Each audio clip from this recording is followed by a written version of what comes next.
भ्रष्टाचारी सरकार है। रातों रात आईजीएमसी के आप प्रिंसिपल को चेंज कर दें और इनको 10 में से 10 नंबर भ्रष्टाचार के लिए मिलने चाहिए। कोरोना के इस्तेमाल में चीजें लगनी थी, उसमें भी भ्रष्टाचार कर दिया और अपनी पीठ तब पा रहे हैं।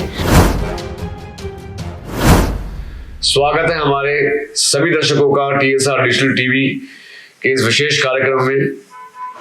हमारे साथ आज के हमारे अतिथि कांग्रेस के वरिष्ठ नेता, हिमाचल प्रदेश कांग्रेस कमेटी के जनरल सेक्रेटरी और एक मासेस के लीडर जिसे कहते हैं कि आवाम से जुड़े हुए, आम जनमानस से जुड़े हुए एक बहुत ही निष्ठावान कार्यकर्ता रहे हैं।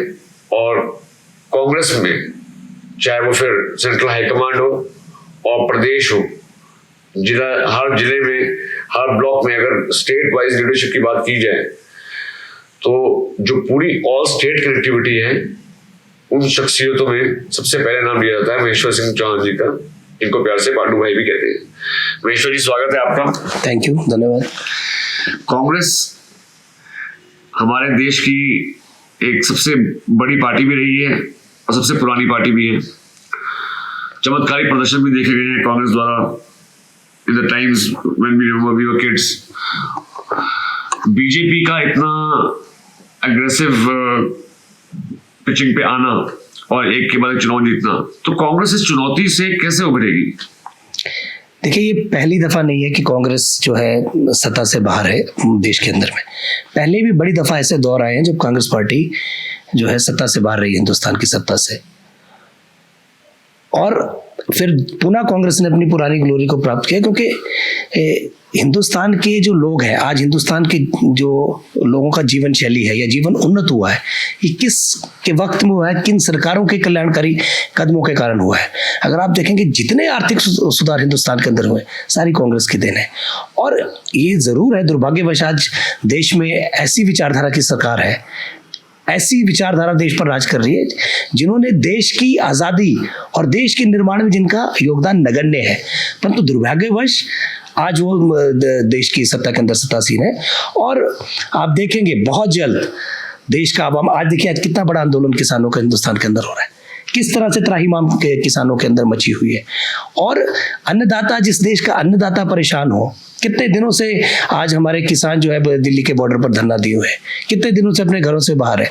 तो ऐसी बात नहीं, हिंदुस्तान का अवाम जाग रहा है और निश्चित रूप से जब अवाम जागेगा तो वो अपनी जो है, जब उनकी सोच जागेगी और जब उनको नजर आएगा कि जिस सरकार के बहकावे में आकर हमने जिस सत्ता को चुना है वो आज किसान विरोधी है हिंदुस्तान के अंदर, और बागवान विरोधी है, और पूरे देश का जो आज व्यापारीकरण किया जा रहा है, तो निश्चित रूप में कांग्रेस जो वापसी करेगी। और पहले भी बड़े दौर आए हैं, 1977 का भी दौर था जब लोग कहते थे कि कांग्रेस जो है कभी कम बैक नहीं कर पाएगी। 1980 के अंदर हमने 2/3 बहुमत से जो है दोबारा सत्ता को हासिल किया था। और आज भी ये ठीक है कि इस वक्त पर जो सत्ता में लोग हैं वो नादिर शाह की तरह एक्ट कर रहे हैं, तानाशाह की तरह एक्ट कर रहे हैं, लेकिन उनको याद रखना चाहिए कि प्रजातंत्र के अंदर जनता जनार्दन होती है और वो जाग चुकी है। हिंदुस्तान के अंदर कांग्रेस की वापसी निश्चित रूप में होगी और बहुत जल्द होगी।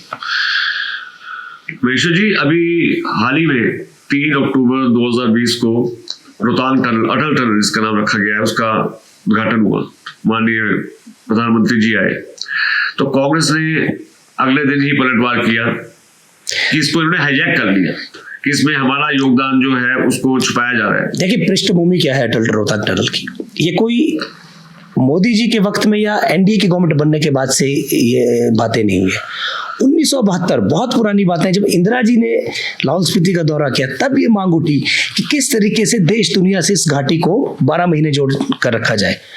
और इसके साक्ष्य हमारे पास मौजूद है, कागज मौजूद है कि राजीव जी जब प्रधानमंत्री थे, इंदिरा जी की सोच थी, और राजीव जी जब प्रधानमंत्री थे इसके अलाइनमेंट का काम हुआ और सारी दुनिया ने देखा। हजारों लोगों की उपस्थिति के अंदर हिंदुस्तान की जो उस वक्त की तत्कालीन जो मौजूदा जो सरकार थी, उसके रक्षा मंत्री AK एंटनी, स्टील मंत्री वीरभद्र सिंह जी, और यूपीए की उस वक्त की चेयरपर्सन श्रीमती सोनिया गांधी, और इस हिमाचल प्रदेश में उस वक्त भी भाजपा की सरकार थी सूबे के अंदर, और तत्कालीन मुख्यमंत्री श्री प्रेम कुमार धूमल, उनको भी निमंत्रण दिया? उनको निमंत्रण नहीं दिया गया था, वो मौजूद थे उस कार्यक्रम में, उनका भी उस प्लेट पे नाम है। जो शिलान्यास की पट्टिका है उसमें सोनिया जी और AK एंटनी और वीरभद्र जी के साथ साथ भारतीय जनता पार्टी के मुख्यमंत्री प्रेम कुमार धूमल जी का भी नाम है। तो इस साक्ष्य को आप कैसे छुपा सकते हो? और हजारों लोग इस कार्यक्रम के गवाह थे। और उसके बाद आज ये काम बनना शुरू हुआ। आधी मतलब लगभग 4 किलोमीटर की टनल तो यूपीए के वक्त में ही तैयार हो चुकी थी। लेकिन एक विकास निरंतर प्रक्रिया है। आज जो काम सरकार करती है, अगली सरकार का नैतिक कर्तव्य है कि वो उसको पूरा करे। और अगर आज उन्होंने उद्घाटन किया है तो कहा तो जश्न का माहौल हिमाचल प्रदेश में होना चाहिए था, घाटी के अंदर होना चाहिए था।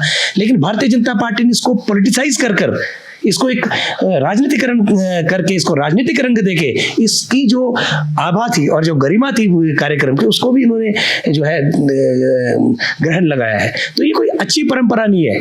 जबकि आपने उसमें विषय में जब नेता प्रतिपक्ष मुकेश अग्निहोत्री जी ने ये प्रश्न उठाया था तो धूमल जी ने उसको समर्थन दिया था कि ये ऐसा नहीं होना चाहिए। अगर सोनिया जी की पट्टिका कहीं रखी है तो उसको लगाना चाहिए। आमतौर पर होता क्या है कि जहाँ शिलान्यास की पट्टिका लगती है उसी के साथ में उद्घाटन की पट्टिका भी लगती है। तो ये गलत परंपरा भारतीय जनता पार्टी के सरकार ने डाली है। और जिस दिन भी हमारे नेता ने कहा है, मुकेश अग्निहोत्री जी ने कहा है कि जिस दिन हिमाचल प्रदेश के अंदर कांग्रेस की सरकार पुनः स्थापित होगी, ये जो शिलान्यास की पट्टिका भी उद्घाटन पट्टिका के साथ पुनर्स्थापित कर दी जाएगी।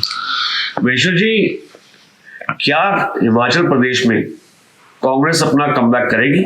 निश्चित रूप से हिमाचल में तो 3 साल का जो कार्यक्रम हुआ, अभी इन्होंने महोत्सव जश्न जो मनाया गया, 3 साल में आप, अगर मैं आपसे सच में पूछूं, आप एज अ पॉलिटिशियन क्या रेटिंग देंगे कि विकास कार्य हुए हैं या नहीं हुए? क्योंकि वो तो कह रहे हैं बढ़ चढ़ के कि हमने हर क्षेत्र में विकास किया। हिमाचल में आर्थिक बदहाली, लचर कानून व्यवस्था, बेखौफ और बेलगाम अफसरशाही, जनता के साथ विश्वासघात के 3 वर्ष थे।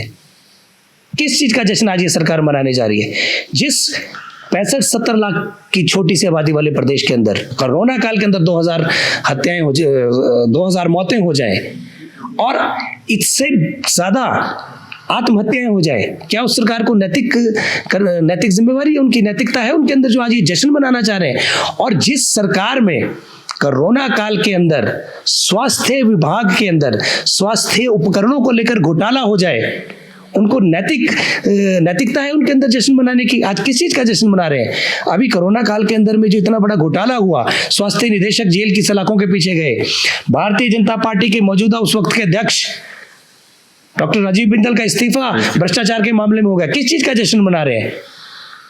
तो ये जश्न मनाने की बात नहीं है। आज आर्थिक बदहाली से हिमाचल प्रदेश जूझ रहा है और बड़े से बड़े जो आज राहत की सरकारें, बड़ी बड़ी सरकारें आज अपने लोगों को राहत दे रही है, चाहे विदेश की है, चाहे देश की है, देश दुनिया की सरकारें अपने लोगों को राहत दे रही है। ये पहली सरकार है जिसने हिमाचल प्रदेश के अंदर लोगों के मुंह से निवाला छीना है। हिमाचल प्रदेश में बहुआयामी योजना कांग्रेस के वक्त में, वीरभद्र सिंह जी के वक्त में आरंभ थी, जिसमें सस्ता राशन हर व्यक्ति को मुहैया कराया जाता था। इस सरकार ने कोरोना काल के अंदर वो सस्ता राशन की स्कीम हजारों लोगों को उससे वंचित कर दिया। आपने बिजली पानी के बिल देखे, बिजली की दरें बढ़ा दी, पानी की दरें बढ़ा दी। और ये सरकार छोटे से छोटा जो टैक्स की उगाही में ये जनता पे बोझ डालना चाह रही है आज।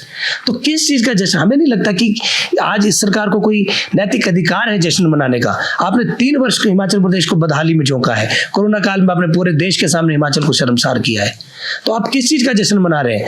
जश्न तो तब होता जब आप जैसे कहते थे सरकार बनाने से पहले कि हम कर्जा मुक्त हिमाचल प्रदेश बनाएंगे, हम डबल टायर गवर्नमेंट होगी, 2 टियर गवर्नमेंट होगी और डबल इंजन की सरकार होगी। आज क्या आपको दिल्ली से मिला है जब से हिंदुस्तान के अंदर और हिमाचल प्रदेश के अंदर आपकी सरकार है? आप बेरंग हमेशा दिल्ली से लौटते हैं। प्रधानमंत्री जी इतनी दफा हिमाचल प्रदेश के आगे, लेकिन उन्होंने क्या हिमाचल के लिए कोई आर्थिक पैकेज दिया, कोई बेल आउट पैकेज दिया जिससे कि हिमाचल के लोगों को फायदा हो? तो आज किस चीज? हाँ, ये जरूर किया है हिंदुस्तान के अंदर, छला जरूर है, विश्वासघाती जनता के साथ जरूर किया है। कि आपने देखा होगा अभी कि एक रिकवरी का जो एक प्रोसेस चला हुआ है कि किसानों के खाते में जो है ओवर एंड अबव पेमेंट हो गई है। ये किसने पेमेंट की है? पहले तो यही सरकार, यही विचारधारा ने कि लोकसभा के जब चुनाव आए कि अफसरों के ऊपर डंडा लेके खड़े हो गए, किसी भी कीमत पे इतने करोड़ों रुपए जो है किसानों के खाते में जाने चाहिए, इतने खाते, जिससे कि कहीं ना कहीं उससे मैंडेट भी प्रभावित हुआ है। किसानों को लगा कि ये तो वो सरकार आई है जो हमारे खाते में धनाधन पैसे डाल रही है, ये बड़ी हितैषी सरकार आई है, और वो किसी हद तक उससे प्रभावित भी हुए और उससे चुनाव के नतीजों में भी फर्क पड़ा, उससे परिणाम जो मैंडेट जो उससे प्रभावित हुई है। और आज आप अब रिकवरी करने जा रहे हैं, तो मुकदमा अगर रिकवरी होनी चाहिए वो तो गवर्नमेंट के जो फंक्शनरीज हैं और जो ऑफिसर्स हैं जिन्होंने किया उनकी होनी चाहिए, ना कि किसानों की होनी चाहिए जिनके खाते में जबरन आपने बिना उनकी सूचना के, बिना उनकी जानकारी के पैसा डाल दिया। जो पॉलिटिकल सेफोलॉजिस्ट हैं, जो राजनीतिक विशेषज्ञ हैं, उनका मानना यह है कि कांग्रेस अपनी पुरानी विचारधारा को अपग्रेड नहीं कर रही है। हम हर दिन डिबेट्स में देखते हैं कि कहीं ना कहीं कांग्रेस को एक टोटल रिस्ट्रक्चरिंग की आवश्यकता है, एक टोटल रिवैम्पिंग, कि जो एक ओल्ड स्कूल मॉडल है उनका वो अब चोक हो चुका है। क्या आप इस बात से अग्री करते हैं कि महेश्वर जी इस समय कांग्रेस को एक टोटल रिवैम्पिंग की आवश्यकता है, जहां पे उनको अपने पुरानी ओल्ड स्कूल आइडियोलॉजी को चेंज करके, जैसे कि कांग्रेस कांग्रेस चलती है कंस्ट्रक्टिव क्रिटिसिज्म, एक शालीनता से आलोचना करना, लेकिन इस समय क्या एक बहुत स्ट्रांग विपक्ष की आवश्यकता नहीं है जो कहीं ना कहीं मिसिंग है? विपक्ष मजबूत है और ऐसा नहीं है कि कांग्रेस के अंदर में जो वक्त वक्त में चीजें चेंज नहीं हो रही। कांग्रेस में अगर आप देखेंगे कितने सारे ऑर्गेनाइजेशनल स्ट्रक्चर के अंदर चेंजेस आए हैं। आदरणीय राहुल गांधी जी ने आज जो है चुनावों का माध्यम से लोगों को आगे लाना विद इन द पार्टी, जो चाहे यूथ कांग्रेस के चुनाव हो रहे हैं, चाहे एनएसयूआई का चुनाव हो रहा है, चुनावों के चुनकर लोगों को लाया जा रहा है और उसमें डिफरेंट कैटेगरी के लोग आ रहे हैं जो शायद ना आ पाते अगर इस तरह का सिस्टम नहीं होता। अब यूथ कांग्रेस के चुनाव हुए हैं, है ना, उससे पहले एनएसयूआई के चुनाव हुए हैं, तो बड़ी चेंजेस आ रही हैं। और आज आप देखेंगे कि भारतीय जनता पार्टी के अंदर ही युवा नहीं है, कांग्रेस के अंदर बहुत बड़े बड़े युवा चेहरे देश के अंदर भी है और प्रदेश के अंदर भी है। तो वो कैसे आए? वो तभी आए आगे क्यों नहीं आने दिए जा रहे? क्यों नहीं आ रहे हैं, पूरे देश के अंदर आ रहे हैं। राहुल जी क्या युवा नहीं है? क्या सचिन पायलट युवा नहीं है? क्या प्रियंका जी युवा नहीं है? बहुत सारे, मिलिंद देवड़ा है, रणदीप सुरजेवाला है, गहलोत जी का जो रणदीप सुरजेवाला है, वो एक बहुत ही गलत स्तर पे पहुंचा और उससे कहीं ना कहीं पार्टी को क्षति भी पहुंची होगी। देखिए उनके जो, मैं तो नहीं कह सकता मतभेद, लेकिन मैं ये कह रहा हूं कि जिस तरह से उन्होंने आज पार्टी के हक में, पार्टी के लिए, चाहे सचिन पायलट थे चाहे अशोक गहलोत जी थे, उन्होंने अपने आपसी छोटे जो भी उनके मन में उनको बुलाया है ना, एक आज वो एक मंच पर है, एक पार्टी के अंदर है, एक सरकार के अंदर है, तो ये छोटी मोटी बातें होती रहती है। लेकिन बड़े परिप्रेक्ष्य में जब देखते हैं कि भारतीय जनता पार्टी से कैसे प्रदेश को बचाना है, कैसे देश को बचाना है, तो उस मामले में पूरी कांग्रेस हमेशा इकट्ठी है, सोनिया गांधी जी के नेतृत्व में बिल्कुल मजबूत है।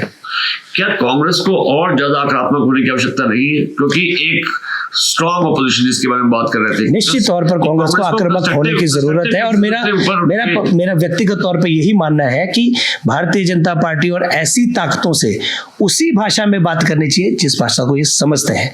निश्चित तौर पर आक्रामक होने की जरूरत है और आप देखेंगे कि जैसे जैसे वक्त आएगा कांग्रेस की आक्रामकता भी बढ़ेगी और विपक्ष की एकजुटता भी बढ़ेगी।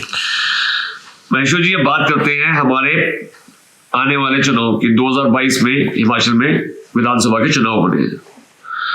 आप भी एक चहेते चेहरे हैं शिमला से और आपके वहां का पार्टी बेस भी चाहता है, आप युवाओं के भी प्रेरणा स्रोत रहे हैं और पार्टी में आपका जो कद है वो एक राष्ट्रीय स्तर का है। तो आने वाले समय में आपकी अपनी निर्वाचन क्षेत्र तो एक चीज हो गया, लेकिन क्या पूरे 68 सीटों की अगर हम बात करें तो कांग्रेस की जो इनफाइटिंग है, जो which is very clearly visible, Congress के अंदर कोई इनफाइटिंग नहीं है।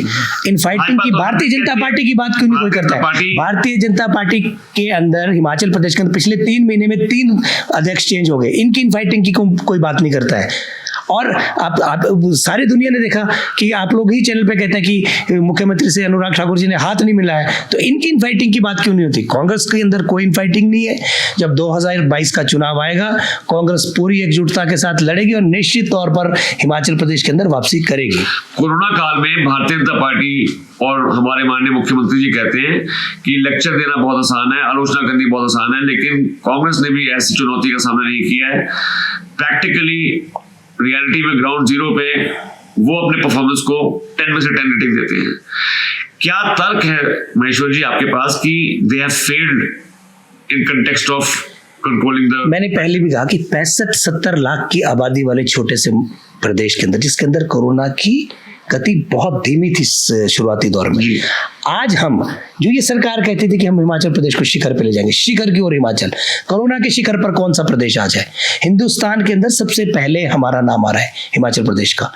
और इस छोटे से प्रदेश में इतनी मौतें कोरोना के कारण हो जाए, और आप कहें कि 10 में से 10 नंबर, और कोरोना काल के अंदर स्वास्थ्य उपकरण जो कि कोरोना के लिए उपयोग में लाए जाने हैं, चाहे वो स्वास्थ्य विभाग के जब निदेशक गिरफ्तार हुए तब की बात कर रहा हूं, और उसके बावजूद जितनी सप्लाई ऑर्डर्स, रातों रात आईजीएमसी के आप प्रिंसिपल को चेंज कर दें, और इतने बड़े घोटाले हुए, क्या 10 में से 10 नंबर तो इनको घोटालों के लिए मिलने चाहिए? भ्रष्टाचारी सरकार है, और इनको 10 में से 10 नंबर भ्रष्टाचार के लिए मिलने चाहिए कि कोरोना काल में भी इन्होंने पूरे देश के अंदर, और जो कोरोना के इस्तेमाल में चीजें लगनी थी उसमें भी भ्रष्टाचार कर दिया, और अपनी पीठ थपथपा रहे हैं। पहले तो कहते रहे कि प्रधानमंत्री जी ने हमें राष्ट्रीय स्तर पर हमारी पीठ थपथपाई है कि कोरोना के लिए हिमाचल प्रदेश बहुत अच्छा काम कर रहे हैं, लेकिन आज अब मुख्यमंत्री से पूछना चाहेंगे, जब आप हिमाचल प्रदेश जब शिखर पर पहुंच गया कोरोना के, तो अब आप क्या कहना चाहते हैं कि अभी आपकी प्रधानमंत्री जी पीठ थपथपा रहे हैं? तो इसलिए अपने मुंह मियां मिट्टू बनने वाली बात है।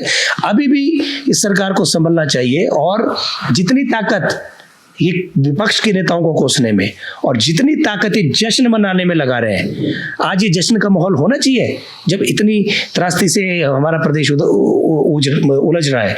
तो आज इनको पूरी ताकत अपनी कोरोना से निपटने में लगानी चाहिए, ताकि हम इस महामारी से बाहर आ सके, ना कि प्रचार और प्रसार में लगानी चाहिए। बड़े बड़े जश्न, और आप अभी राष्ट्रीय अध्यक्ष का आपने अपने स्वागत किया, उसमें हजारों की गैदरिंग थी, तब क्या कोरोना नहीं फैल रहा था? अब आप आज भी जश्न करने जा रहे हैं, तो आप, ये तो मौज मस्ती में डूबी सरकार है, ये नॉन सीरियस गवर्नमेंट है, और इसको चलाने वाले लोग नॉन सीरियस है, जो कि एक वैकल्पिक व्यवस्था के रूप में हिमाचल प्रदेश को चलाना चाहते हैं, एक कैजुअल अप्रोच उसके तहत हिमाचल प्रदेश को चलाना चाह रहे हैं। तो इसलिए ये सारी चीजें जो है इस वक्त में शोभा नहीं देती थी कि आप इतनी बड़ी त्रासदी हो रही है, और इतने बड़े आपके सरकार के अंदर घोटाले हो रहे हैं, इतनी बड़ी अव्यवस्था फैली हुई है, और आप 3 साल का जश्न मना रहे हैं। अभी मैंने मुख्यमंत्री जी की एक खबर पढ़ी है कि अगला साल हमारा जो जनता के लिए समर्पित होगा। मैं उनसे पूछना चाहता हूँ कि अब तक के जो 3 वर्ष थे वो किसके लिए समर्पित थे? भ्रष्टाचार के लिए और अव्यवस्था के लिए। आपने देखा कानून व्यवस्था का क्या हाल था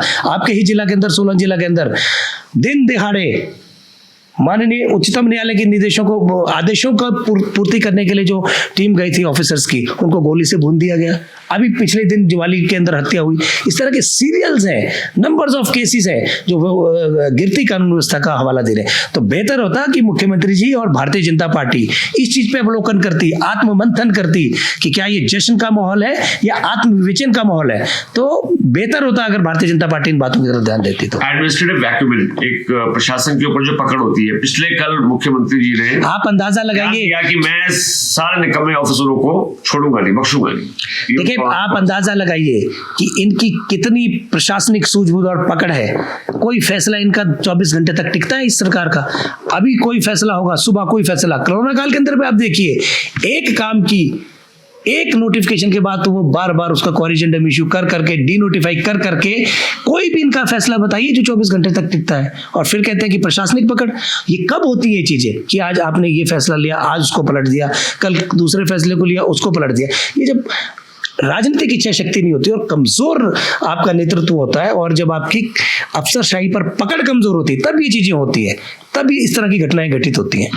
अफसरशाही पे पकड़ की बात करें तो हमारे पूर्व के मुख्यमंत्री वीरभद्र सिंह जी, इवन प्रोफेसर प्रेम कुमार धूमल जी भी, देखिए, इनकी हमेशा, वीरभद्र सिंह जी की तो गिनती एक कुशल प्रशासक में आती है, और हमेशा उन्होंने एक मजबूत नेतृत्व दिया है और एक कुशल प्रशासक की तरह प्रशासन को भी संभाला है। और भी बड़े, अभी कहते हैं ना कि विभिन्न, आज जो है कहते हैं कि पार्टी विद द डिफरेंस, तो आज लीडरशिप इनकी ऐसी, आज सबको डिफरेंस नजर आ रहा है। हिमाचल प्रदेश की जनता बहुत अवेयर है, बहुत जागरूक है, और वो साफ साफ देख रही है कि आज क्या लीडरशिप है और क्या अफसरशाही है। कांग्रेस की जरूरत से ज्यादा विनम्रता और शालीनता, क्या इस समय वो आपकी शक्ति की जगह कहीं आपकी कमजोरी तो नहीं? मैंने आपको बताया कि हम इनको उसी भाषा में जवाब देंगे जो ये समझते हैं, और हम कमजोर हैं, ना हम लाचार हैं। तो आने वाले चुनाव में हम देखेंगे, मतलब जनता देखेगी कि कांग्रेस एक बहुत आक्रामक रूप से, जनता भी देखेगी और भारतीय जनता पार्टी भी देखेगी, जनता भी देखेगी, भारतीय जनता पार्टी भी देखेगी। और लास्ट क्वेश्चन पांडु जी मेरा, कि अगर हम बात करें फार्मर एजिटेशन की, इस समय किसान जो है वो धरने पे हैं, भूख हड़ताल पे भी बैठे हैं। बीजेपी कह रही है कि उनको मिसगाइड किया जा रहा है, वो कहते हैं कि उनको भ्रमित किया जा रहा है और दे हैव बीन मिसइन्फॉर्म्ड, कि इसका फायदा उठा रही है विपक्ष की पार्टियां और कई ऐसे दल, और बीजेपी के सारे नेता कह रहे हैं कि नक्सलाइट्स ने इसको हाईजैक कर लिया है। हिंदुस्तान के अंदर जितनी पॉलिटिकल पार्टीज हैं, भारतीय जनता पार्टी और 2-4 पार्टियों को छोड़कर अगर हम कह रहे हैं, तो श्रोमणी अकाली दल ने केंद्रीय सरकार से क्यों अपने हाथ पीछे खींच लिए? क्यों पूरे विपक्ष, कांग्रेस पार्टी की बात नहीं, पूरे 18-19 पॉलिटिकल पार्टियां देश की इस किसान आंदोलन को समर्थन दे रही है? इसीलिए दे रही है कि किसान विरोधी है, और ये सरकार जबरन बिना चर्चा के पास किया हुआ बिल, बिना चर्चा के, और सरकार कह रही है कि हम इसमें संशोधन करने को तैयार हैं, किसान अड़े हुए हैं कि हमें ये बिल, देखिए जिस जब ये जो टॉक्स चल रही है, जो बातचीत का दौर चल रहा है, उसमें लगभग इतने बड़े पैमाने पर संशोधन की बातें हो रही है और सरकार भी मान रही है कि हम इसमें संशोधन कर लेंगे। जिस बिल को या जिस कानून के अंदर 30 से भी ज्यादा संशोधन लाने हो, तो वो कैसा कानून होगा? ये कानून नहीं, ये काला कानून है जिसमें इतने भारी संशोधन करने पड़े। तो बेहतर है कि उस कानून को वापस लेना चाहिए और जनता की मांग को मानना चाहिए, इस कानून को वापस ले। तो इसका हल निकलेगा क्या? कोई सरकार कह रही है कि हम वापस तो बिल्कुल नहीं लेंगे, किसान कहते हैं कि नहीं, हमें वापस किए बिना हम वापस जाएंगे नहीं। तो कोरोना काल में इतने हमारे किसान भाई बंधु इतनी ठंड में वहां बैठे हुए हैं और अपने घर परिवार को छोड़ के आए हैं, उनका स्वास्थ्य भी इस समय रिस्क पे है। जब जनता जागती है तो बड़े बड़े तानाशाह झुकते हैं, और ये भी झुकेंगे, ये सरकार भी झुकेगी, ये तानाशाही भी झुकेगी। Thank you very much Maheshwar ji, आपके साथ इंटरेक्ट करके it was truly a pleasure. बहुत धन्यवाद। We shall look forward to having you on our debate panel very soon. Thank you very much. हमारा निमंत्रण आपको। डेफिनेटली। हमारे साथ थे कांग्रेस के वरिष्ठ नेता, एक बहुत ही आक्रामक नेता जिन्होंने जो हमेशा से युवाओं के लिए भी प्रेरणा स्रोत रहे हैं और सबको साथ लेकर चलने की जो इनकी एक काबिलियत है, सबके प्यारे भी हैं, चहेते भी हैं, और कांग्रेस में एक बहुत ही बड़ी भूमिका निभाने वाले हैं आने वाले समय में। Maheshwar Chauhan ji, thank you. This is Girish Suri signing off TSR news service. Jai Hind, जय भारत, जय हिमाचल।